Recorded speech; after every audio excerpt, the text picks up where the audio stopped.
इस वीडियो में बताई जा रही मूवी में अडल्ट थीम्स और डिस्टर्बिंग सीन्स हैं।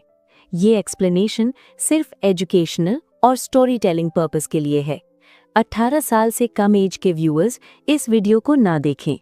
मूवी शुरू होती है, हम एक अस्पताल की मॉर्ग रूम में हैं।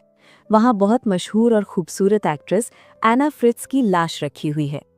उसकी अचानक मौत हो गई थी, इसलिए बॉडी को फ्रीजर रूम में रखा गया है। रात की ड्यूटी पर एक लड़का है जिसका नाम पाऊ है। वो अस्पताल में वार्ड बॉय है। उसके दो दोस्त मिलने आते हैं, एक का नाम इवान और दूसरे का नाम जावी। वो लोग पाऊ को पार्टी पर ले जाने आए हैं। पाऊ कहता है कि उसकी ड्यूटी अभी 1 घंटा और है, थोड़ा इंतजार करो। तीनों बाहर निकलते हैं और ड्रिंक करने लगते हैं। ड्रिंक करते वक्त पाऊ अपने दोस्तों को बताता है कि आज हमारे अस्पताल में बहुत फेमस एक्ट्रेस एना फ्रिट्ज की लाश आई है।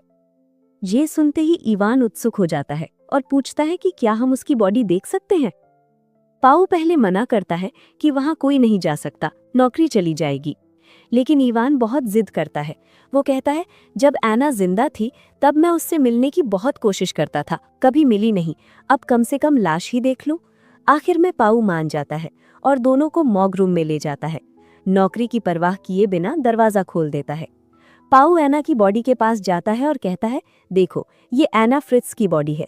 पहले वो एक बूढ़ी औरत की लाश पर से चादर हटाता है। दोनों दोस्त डर के मारे उछल पड़ते हैं। पाऊ मजाक कर रहा था। फिर वो असली एना की बॉडी के पास जाता है और उसके चेहरे से चादर धीरे धीरे हटाता है। दोनों दोस्त देखते ही दंग रह जाते हैं। एना सच में बहुत सुंदर है। इवान का दिमाग खराब हो जाता है। वो चादर को और नीचे खिसकाता है और एना की बॉडी को छूने लगता है। जावी और पाऊ को ये सब अजीब लगता है। इवान जावी से कहता है, तू भी छू कर देख।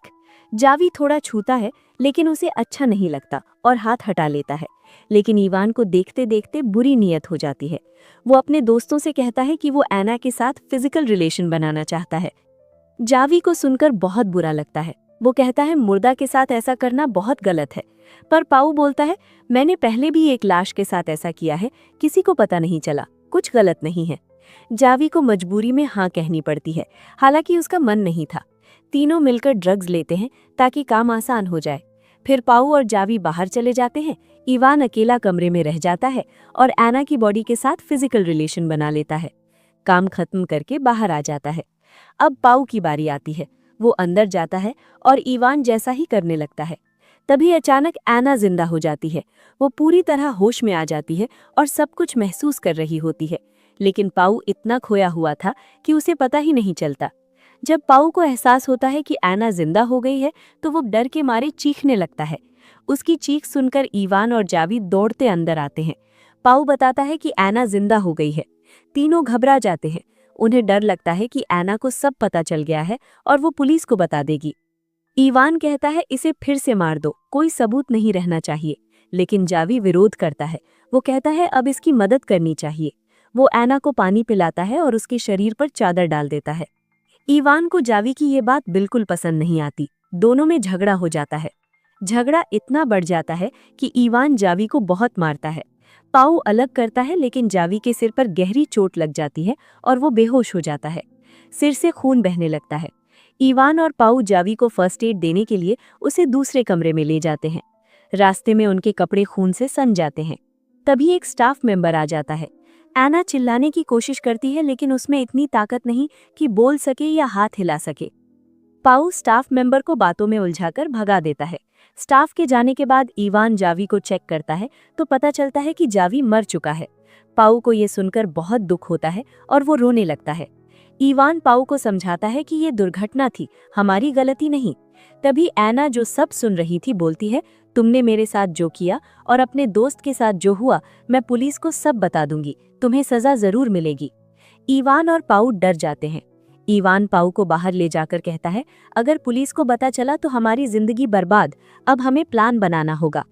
इवान पाऊ से कहता है, सबसे पहले हमें जावी की बॉडी को ठिकाने लगाना होगा। अगर पुलिस को उसकी लाश मिल गई तो हम जरूर पकड़े जाएंगे, और चूंकि एना जिंदा है वो भी हमें फंसा सकती है। इसी बीच एना खुद को बेड से नीचे गिराने की कोशिश करती है। आखिरकार वो नीचे गिर जाती है। फिर वो जावी के जेब से मोबाइल निकालती है और किसी को कॉल करने की कोशिश करती है। लेकिन तभी इवान और पाऊ वहां आ जाते हैं और उसके हाथ से फोन छीन लेते हैं। इवान कॉल हिस्ट्री चेक करता है। उसे पता चलता है कि एना ने किसी को कॉल जरूर किया था, लेकिन बात नहीं हो पाई थी। दोनों एना को दूसरे कमरे में ले जाते हैं। तभी फोन पर कॉल आती है। वो नंबर वही होता है जिस पर एना ने कॉल किया था, और वो नंबर एना के पापा का होता है। इवान कॉल उठाता है और बात करने लगता है। उसी समय एना जोर जोर से हेल्प चिल्लाने लगती है, लेकिन इवान जल्दी से उसका मुंह बंद कर देता है। फिर वो कहता है गलती से कॉल लग गई थी, कहकर फोन काट देता है। इवान को बहुत गुस्सा आ रहा था। गुस्से में वो एना को जोर से थप्पड़ मार देता है। एना कहती है, तुमने मेरे साथ जो कुछ भी किया है उसकी सजा तुम्हें जरूर मिलेगी।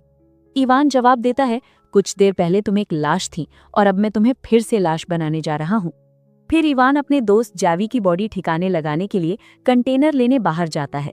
इधर पाउ एना के पास आता है और उसे रस्सी से बांधने लगता है ताकि वो उसे मार सके। एना पाउ से कहती है, मैं जानती हूँ कि तुम अच्छे इंसान हो, तुम्हारा दोस्त बिल्कुल अच्छा नहीं है। तुमने मेरे साथ कुछ नहीं किया, तुम्हारा दोस्त बहुत झूठा है और उसी ने तुम्हारे दूसरे दोस्त को भी मारा है। पाओ कहता है, मैं जानता हूँ कि इवान ने ही जावी को मारा है, लेकिन वो सिर्फ एक दुर्घटना थी। जो कुछ हुआ अनजाने में हुआ।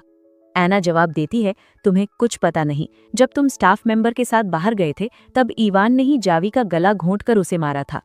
ये सुनकर पाओ सोच में पड़ जाता है, लेकिन फिर भी वो एना के मुंह पर टेप लगा देता है और बाहर चला जाता है।